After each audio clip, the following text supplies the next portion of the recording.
Hi, my name is Chris Parkhurst. I'm a documentary filmmaker, and I'm also the host of the Documentary Life podcast, a show that spans 140 episodes, has been downloaded in over 135 countries, and I've been producing for about 5 years. I decided to put each and every episode up here onto YouTube to sort of expand the audience, and as we say in the show, maybe inspire and inform some more doc filmmakers, hopefully like yourself.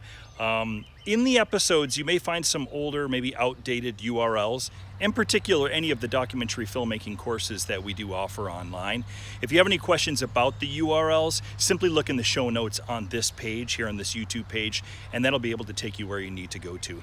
Other than that, I hope you enjoy the show, and it's great to have another listener to the Documentary Life. Have a great day. Microphone check, 1, 2. CC, hello and welcome. CC, hello and welcome. 1, 2, 3, 4, 5, 6. She sells seashells by the seashore. She sells seashells by the seashore. There we go, rolling. Hello and welcome to The Documentary Life, a show that sets out to inspire and inform you on how to best live and lead your own documentary life. I am your host, Chris G. Parkhurst, and this is episode number 23. And it is brought to you by Barong Films, proud creators of documentary film, the Documentary Life podcast, and the Documentary Academy, our industry-changing A to Z documentary filmmaking program that will transform you into the documentary filmmaker that you've always wanted to be. Find out more at thedocumentarylife.com/academy. If you're just tuning in for the first time, TDL, as the show is sometimes referred to as, well, it's a show that's all about educating and inspiring you to live out your documentary filmmaking dreams. I am not here to tell you how to make a career out of documentary filmmaking, but I am also not here to not tell you how to do this. I may be somewhere in between. And that's going to be a big part of what today's topic is all about. Getting creative with ways to make a living while you practice your documentary passions. If we've not met before, please allow me to introduce myself. My name is Chris G. Parkhurst, and I am the host of The Documentary Life. If we have met before, welcome back. As always, I'm glad to have you with me again as we journey into the ever so magical and certainly sometimes not so magical realms of documentary filmmaking. And speaking of journey, you might remember a couple of episodes ago me mentioning that my family and I were planning for some pretty big changes in our lives. Namely, we were selling up house and getting ready to spend some time setting up shop in the UK, where Steph's originally from. Well, as I record this episode, I am quite literally 2 days away from leaving the States for at least a bit of time, if not possibly more. To say that life has been a bit crazy would be a vast understatement. I've had my front yard ripped up with a new sewer line installed. I've had plumbers beneath the crawl space doing who really ever knows what. I've been wrapping up some video work with clients and selling furniture and other things from the house. And well, I've been trying to figure out the best way to compress what I own into approximately 3 bags to take with me. Basically, my cameras and clothes. Feels like old times, I tell you. In any case, I'm hoping you'll forgive me if this week's show feels a little bit shorter than some of the others. That being said, it's still going to be a pretty cool episode. I'm excited to share some valuable tools on how to get creative with your sources of income. It's something that, over the years, I've had to develop for myself, but it's also something that so many documentary filmmakers that I know have had to do. It's just a fact of life as a doc lifer. I've said it before in this show, and I think it bears repeating. I know very few people who have actually made their entire livings purely as documentary filmmakers, including yours truly. We doc people are almost always doing some things on the side to help us make our livings, to supplement our incomes, if you will, and there is nothing wrong with that. But before we dive into that part of today's program, I want to take a minute to share an email that I received from a listener recently, a young doc lifer named Sophia. I want to share the email with you. She had a question pertaining to the kind of situation that I think a number of us have, or at least will have experienced at some point in time during our filmmaking endeavors. This is what she wrote. Hey Chris, I'm an audiovisual student from Costa Rica who produced and edited a documentary I've been working on with 3 other students. Since the course finished, the project has been left aside. Everyone seems to want to work on it, but the dynamic in the group seems to be kind of harsh. Thing is, as the producer, I am not willing to set the story aside. The story being the first gay marriage in our country, even though the parties involved might end up in jail for it. Two women who managed to get married in our country because of a mistake in a birth certificate in which homosexual marriage is still illegal despite all of the efforts of many. Right now, they're even reaching out to us because they are deeply interested in continuing the documentary so that we can make a call to action when they end up in court. I don't want to disrespect the director, pushing her to work on the project and having it feel like a forced situation. But as the producer, I feel like it's my job to keep pressuring for this to go on. The subject is very important and reflects the reality of most countries in Central America. Being a director, I wanted to ask you for your opinion. Where does the work of a producer to make sure the project is finished stop, and the authority of the director to call action whenever they may want to start again, especially when there's zero money involved other than the one in our pockets? Sorry for the rookie questions, but I deeply enjoy how honest and detailed are your answers, stories, and advice in the podcast. I'd like your opinion on the subject. First off, Sophia, great email with a perfectly understandable question, and it's certainly not a rookie one. And more than that, congratulations to you and your colleagues for working on such an important project. I don't push activist filmmaking per se on anyone or stating that only stories that can have, some sort of deep impact, that they're the ones that are worth pursuing. I wouldn't do that. First off, it's very judgmental of me to say something like that. Secondly, what's an interesting or quote unquote important story to me, it may not be to somebody else. But I do want to recognize that the story that you have described, the first gay marriage in a country where that has never existed, is probably pretty damn cool, if not downright important to many people. And you can count me, Sophia, as one of those people. Now, to your question, which may initially seem to be about who has the final decision-making calls, whether it be financially or creatively, in a documentary film. Is it the producer or is it the director? And there is truth to this to some extent, but in the scenario that you are talking about, a collaborative effort by a group of your fellow students working on the documentary with zero budget, it's not as cut and dried or straightforward as, say, a feature film, where ultimately the producer most likely calls the shots, including the firing of a director. Bigger budget films with other executive producers and major investors all have a say in this, of course.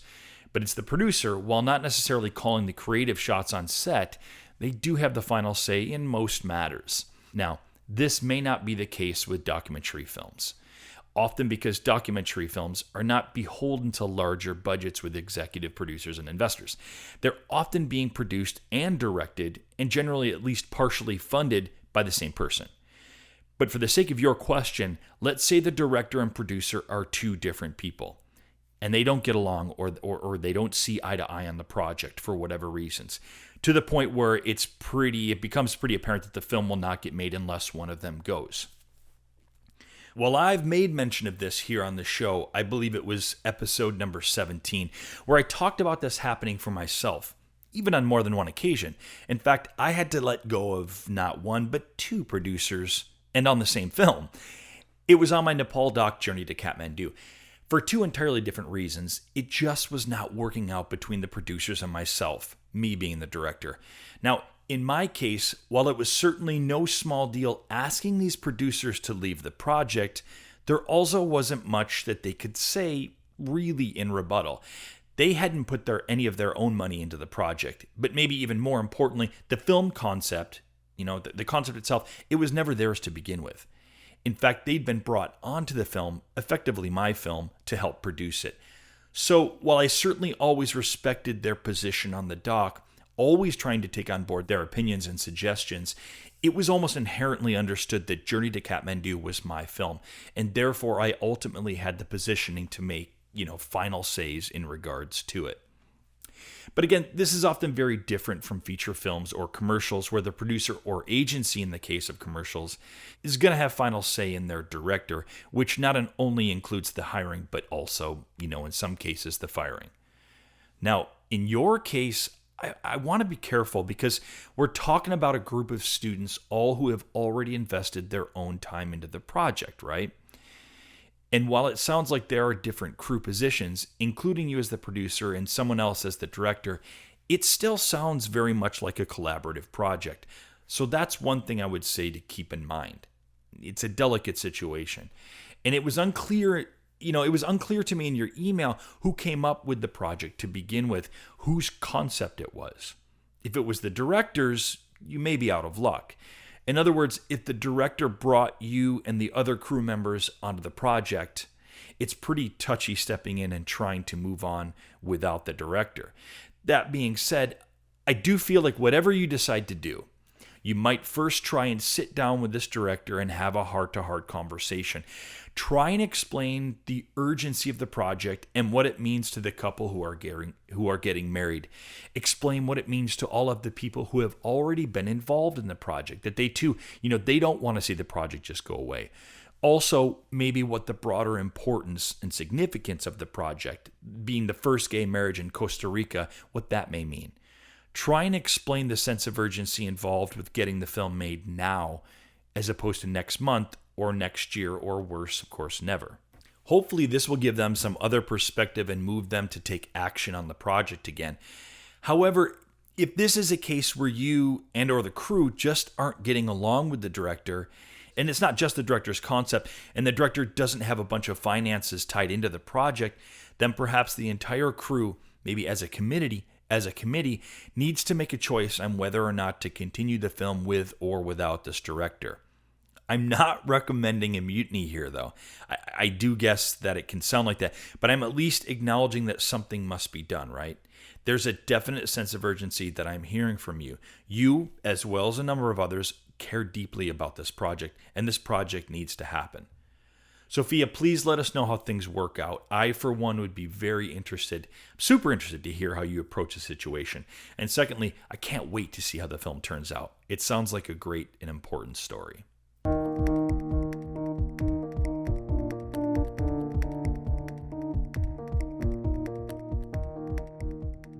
I'm going to give you 5 ways in which you can diversify your income as you live out your documentary dreams. These are 5 things I've spent a lot of time with myself and believe can go a long way in making you a truly independent filmmaker. Because, as is the case with any sort of investment portfolio, without diversification, you put yourself at risk of potential financial disaster should your 1 or 2 major income sources go away. This nearly happened to me a few years back with a production company here in Portland, Oregon, who'd been hiring me both as an editor and then as a shooter for a number of years quite consistently. They were easily my biggest income source, and they themselves had one really big client. And when one year that client went away for them, well, guess who else had a pretty poor year? Of course, yours truly. Those were some iffy days, especially since we just had our first child and Steph wasn't able to work in the States at that time. I had to learn a hard but ultimately very valuable lesson, which was that I was going to need to diversify not only my clients, but I was going to need to diversify my revenue sources as a whole as well. And while I'm certainly still learning the ropes here, it's not perfect, but I have found some different ways to generate income that I think might help you as well. So let's get started. Stock photos and footage.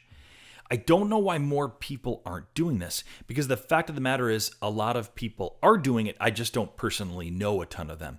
But the ones that are, for the most part, they speak pretty highly of it. Why? Well, because when done right, it's a relatively painless and pretty fun way to make a little extra cash on the side. There are a ton of online stock agencies out there, and I'm sure you've heard of most of these, like Pond5 or iStock, or one that I happen to use pretty regularly, which is Shutterstock. I mean, even Adobe, who many of you might already be using through the Adobe Creative Cloud subscription, they got into the game a couple of years back with Adobe Stock.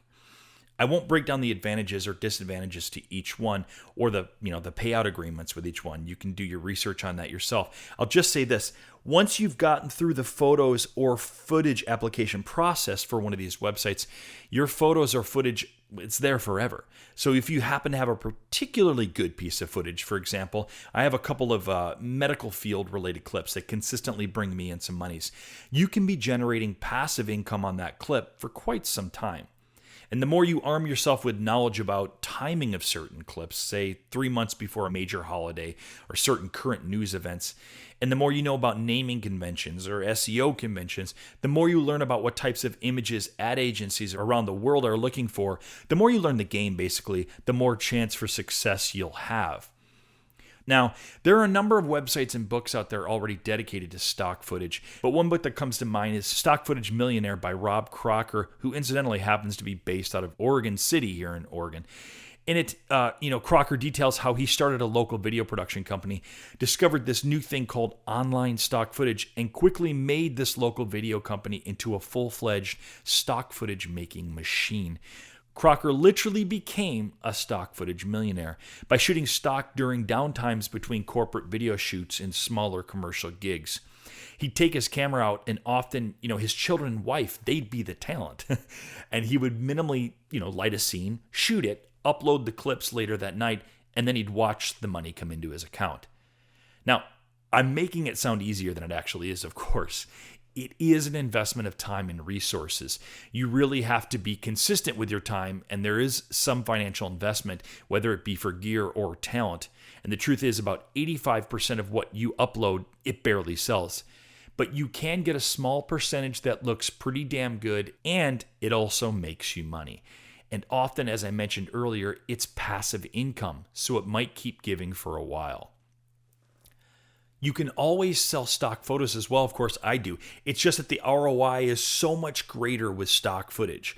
I might make, say, 35 cents on the sale of a photo, but $18 on a clip.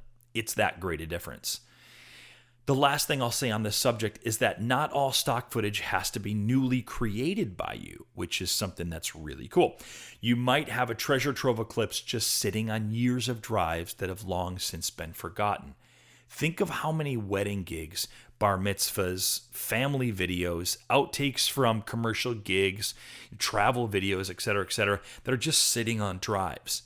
You might be able to just cull your old drives and make stock footage clips from there. I've done it even with footage on documentary films that I know I'll never use in the actual documentary. So why not make a little money from what you already have? The next item that can not only bring in some extra cash, but can also help you continue to hone your skills as a doc filmmaker is making videos for nonprofits or NGOs.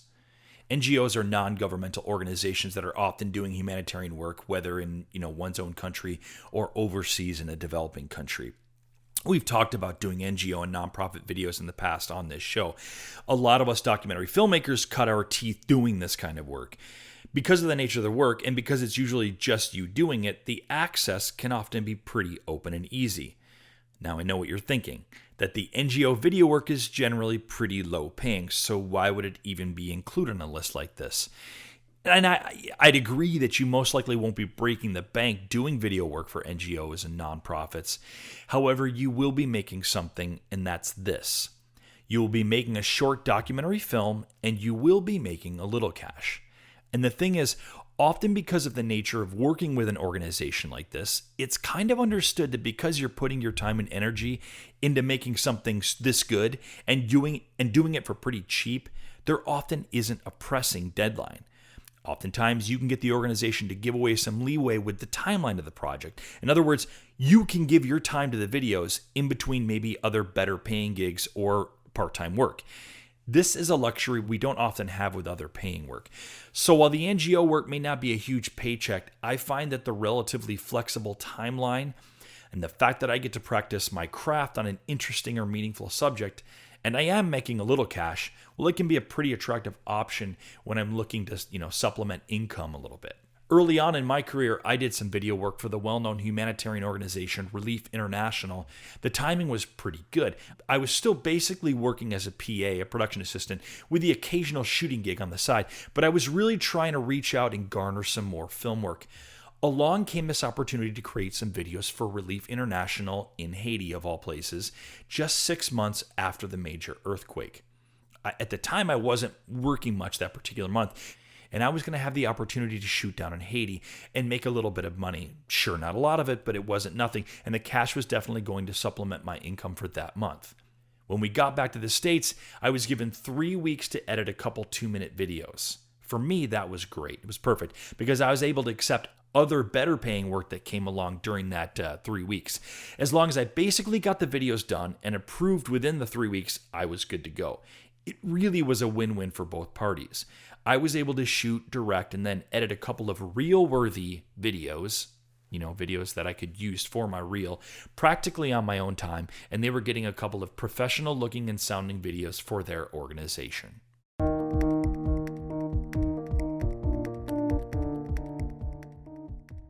When I first came up with the idea for the Documentary Life podcast, I was hoping to reach out and start connecting with other like-minded individuals and maybe create a community where doc filmmakers could learn from and get inspired by one another. And I wanted to have conversations that weren't just about the technical aspects of documentary filmmaking. I wanted to also be having discussions on what it meant to live the life of a creative, in our case, as doc filmmakers. And to my pleasant surprise and amazement, that is precisely what has happened with both the podcast and our community group. And now, we've expanded upon that idea with the release of Living Your Documentary Life, a program that breaks down the ways in which you can, through the creation of your art, live a sustainable, creative, and fulfilling documentary life. In Living Your Documentary Life, we remove the obstacles that you currently have in your life that are holding you back from making your documentary film, whether that be financial obligations, your immediate relationships, or your mindset and confidence in your abilities. You will gain perspective, build momentum, and create a lifestyle that serves you, creating your best documentary filmmaking projects. If this sounds like the kind of doc life that you want to be leading, we'd love to help. Just head on over to thedocumentarylife.com/yourdoclife and let's get you living and leading your best doc life today. So we're talking about other ways for the filmmaker to diversify their income or to have additional revenue streams so as they're not dependent upon, one revenue stream. And when that goes away, then they're in big trouble. And we just finished up talking about making videos for NGOs and nonprofits. Now, the other side of the NGO video spectrum is the straight up video work that is more for money than the real. Corporate video. It used to be corporate video was kind of a dirty word in the industry. You didn't want to admit to doing it. Images of badly lit yellow tinted walls in some dark conference room in the basement of some local car sale shop. Well, that's the kind of images that come to mind. You maybe did this work on the side to pay the bills, but you weren't going to be telling people about the work. And certainly not to your colleagues if you were, say, working in the commercial industry or the feature film industry. It was just kind of looked down upon, like working in the adult film industry and trying to also work in Hollywood at the same time. It was problematic at best, nearly impossible to navigate at worst. But thankfully, this has changed significantly in the past decade. There are now some pretty slick commercial-looking corporate videos that are out there thanks to technology and growing budgets for professional-looking video. The need for social media has also increased the demand for videos for just about any business. And with the digital technology that is growing ever cheaper by the year, the need for better-looking videos, well, that's just going to continue. And the beauty for us is that contrary to the aforementioned NGO work, the corporate video gigs can often be pretty decent paying work. There's a pretty obvious reason for that. Corporations often have a hell of a lot of money to work with than a nonprofit does. Bit unfortunate, I know, but it is what it is. Now, the downside to the added financial incentive of doing the corporate video work is that you're now beholden to things like corporate branding, culture, vision, et cetera, of the company. It ain't about your art any longer. It's about the corporate messaging. That was, of course, what was great about the NGO video work. You often got to employ your creative vision in part, if not wholly. Not really the case with the corporate videos. Now, that doesn't mean that you don't get to be creative at all, which was most likely the case back in those yellow tinted basement days of, VHS. Like I said, there are some really sharp and interesting looking videos being made in the corporate video sector. For years, I've done video work for a client like Intel, sometimes in interesting places like Malaysia or China, where the budgets have been decent and the bar has been set pretty high in terms of messaging and overall aesthetic of the videos. Those can actually be really fun to work on. And especially for us doc filmmakers, where often we might be hired because of some of our artistic work that precedes us. In essence, the corporation is hiring you because they expect you to bring some art to their corporate messaging. What I'm saying is that, while sure you're beholden to the corporation and their messaging and their branding, often they're relying on you to push back with some of your artistic wherewithal and your vision. And again, they've got money. So you end up with some good money and maybe even a video that you can use for your reel. Seems like another win-win, right? There is another way that's starting to become a bit more common amongst all us documentary filmmakers who own some gear like cameras or lenses, and that's to rent out your gear. It's not for everybody. First off, by renting out your gear, you won't have instant access to it should something come up. Secondly, your gear is at the mercy of someone else's hands. Of course, there are a number of insurance options that you can look into that will help ease the concern of someone bouncing your 70 to 200 mil lens off the cement warehouse floor. I've rented my gear out a handful of times over the years, almost exclusively to people that I know well and have worked with, and I've never had any issues. I have opened up my camera case to see gear kind of haphazardly put away, but for the most part, people are pretty respectful of camera gear.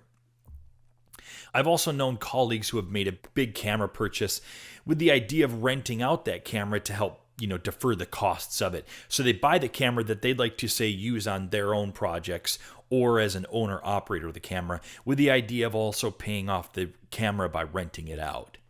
There are a few different ways to do this. If you're in tight with any of the rental houses in town, sometimes they'll put your name and gear on a list. So when they've rented out all of their own, say, Canon C300 Mark IIs, they'll give you a call and see if your camera is available for rent. They'll take a little cut of the rental since it's their client, and you'll get the majority of that rental. The rental company appears to have an endless supply of camera rental gear, and you get to make some decent cash. We've rented our camera out this way, and it can be a good way to make about $400 a day of passive income. I should mention that renting your gear in this fashion through someone else's rental house, it can be a delicate thing. Rental houses aren't in the business of, giving away business. So be careful how you approach renting your gear through a rental house. Again, you'll probably need to be in tight with the owner of the shop so they don't think you're actively trying to take business from them. Now, the way that I generally make money with our camera is that I sell myself as an owner-operator of the Canon C300 Mark II. What this essentially enables me to do is I can get hired as a DP or camera op on a given shoot, and on top of my rate, I'm adding the rental costs of the camera kit. It can be a pretty great way to go. Now, another way to make money renting your gear out that doesn't force you to promote yourself or try and go through a local rental shop is to do via some services online like borrowlenses.com or lensprotogo.com. You may have already used these services in a rental capacity for yourself.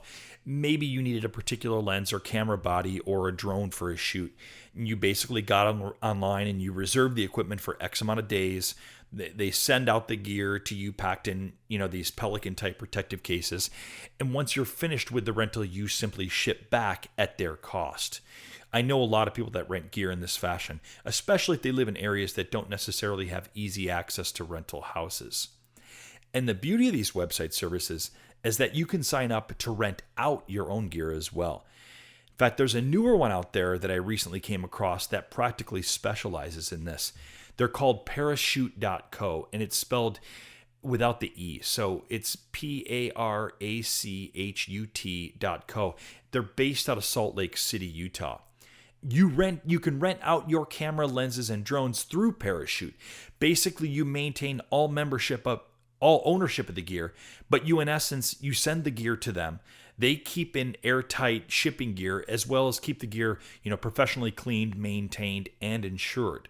And the cool thing is you can keep track of where the gear is at any time, how much it's making, all through your Parachute dashboard.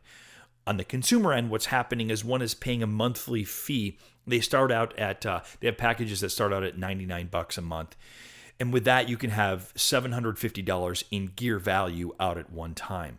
The highest level of membership is $499 a month, $499 a month that is, which garners you around $7,500 in gear value.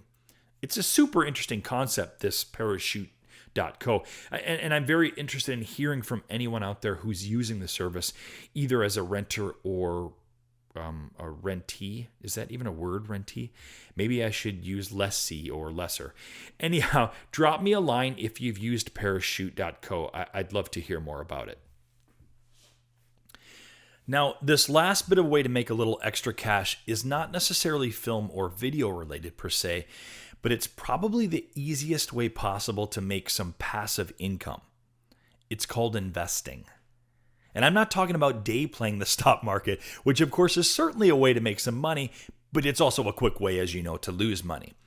I'm not going to recommend that to anyone here on the show. That would be like me recommending that you go and make your next documentary film on all of your credit cards.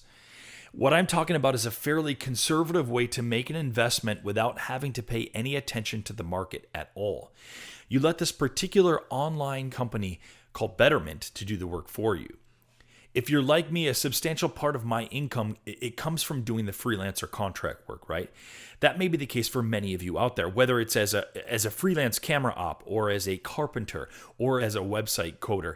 You're working on a contract basis, which means that you're basically working for yourself. You are your own company, in effect. And therefore, you have the joy of being responsible for all of your taxes. Now, in the past, what I've basically done is I'd take a certain percentage of any paycheck and I'd put it aside in a savings account that I don't touch until the end of the year when I do my taxes and I need access to that money. Many of you probably do it quarterly, which I probably should, but I don't. So I'm losing a little bit of money there, no doubt. But my point here is that you're putting aside money for your taxes throughout the year, and maybe you're putting it in a savings account, right, in the bank, which is what I was doing until about 6 or 7 years ago, when I realized that this money was just sitting there in a bank account, making the bank money, and me not even 1% interest. That just felt wrong. Then a friend told me about this online company that I referred to earlier called Betterment, which basically takes your money and invests it every day based on second-to-second algorithms that they've come up with. So as an experiment, I tried putting aside my tax money, right, the money that was earmarked for taxes for a year, into a Betterment account instead of a bank savings account. And then at the end of the year, when it came time for me to do my taxes, I would just, pull that money back out of the Betterment account and pay my taxes that way. To give you an example, that year I ended up putting aside about $15,000 US dollars. I put that aside for taxes.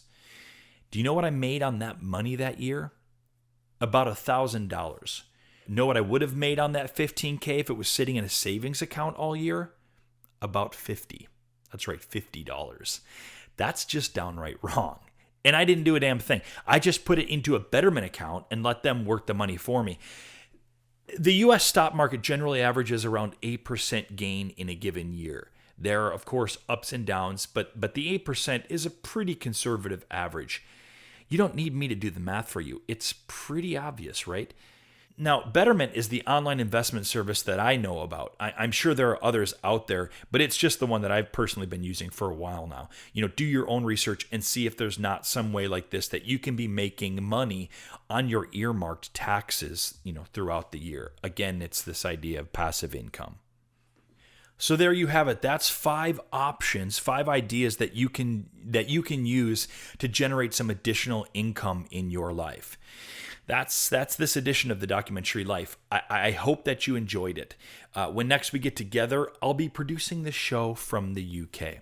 If you're a listener who also lives there, please send me any and all tips that you might have. My email address is chris@barangfilms.com. That's chris@barangfilms.com. Now, before I go, I'd like to give you some idea of some upcoming guests that we're going to be having on the show over the next few months.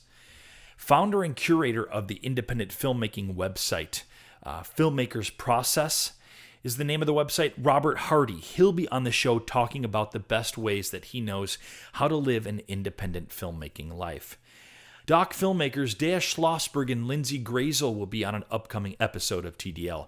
You might remember back in October I mentioned both of these filmmakers who were wrongfully arrested while covering actions related to the North Dakota Access Pipeline events. In fact, I even read a letter that Lindsay had written me declining an invitation to be on the show because at the time she was immersed in legal proceedings that were stemming from very serious charges that had been brought up against her. Well, both Lindsay and Dea will be on in May discussing their cases and how documentary filmmakers and journalists alike should best arm themselves against recent violations of the freedom of the press. I'm also super excited to announce that DSLR and filmmaking gear guru Philip Bloom, whom probably 99% of you have come to know over the years through his filmmaking blog, well, he's also agreed to be on TDL. And we'll be talking not only about his dream career of, trying out and reviewing every cool piece of camera gear known to man, but we'll also be talking to Philip about his documentary filmmaking experience, a topic that's, I feel like, has probably been pretty overlooked, but definitely should not be. So yes, lots of good guests to look forward to, and we continue to line them up for this spring and summer, and I really can't wait to share them with you.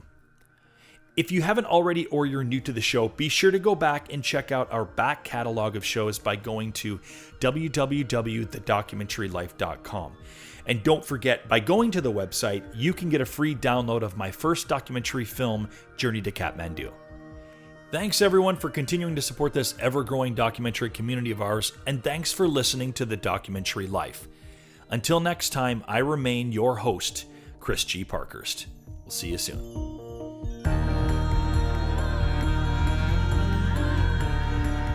Don't forget, if you're looking to live and lead a documentary life, you need to head over to thedocumentarylife.com/yourdoclife and take a look at our Living Your Documentary Life program. We'll help you craft your lifestyle so that you are able to make the documentary films that you want to make and live the doc life you want to live.